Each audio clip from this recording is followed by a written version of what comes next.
What's going to happen if the rates get in the fours? Well, if it does, it's going to kick this market off into a place it hasn't been for a few years, where you're going to have multiple offers on every single property, which we still see that from time to time.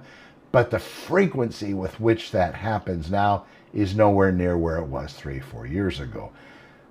If the market does go to fours, we're probably going to see that response from buyers, where people are going to really start to climb over each other to try to get into it. Very important to have a solid advisor. And then you're going to be, as a buyer, signing a buyer-broker agreement.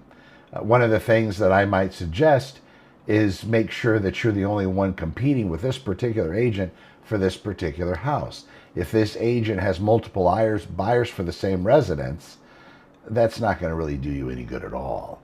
So maybe, and I don't believe there's a form for this. There is a form that talks about agency and who's representing who. There's also another form. There might be other buyers interested on a particular residence. This agent could be representing them also.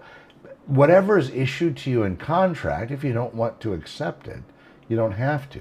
That might be one of those things I would consider in this market, because now you could be responsible for paying the agent that represents you their commission.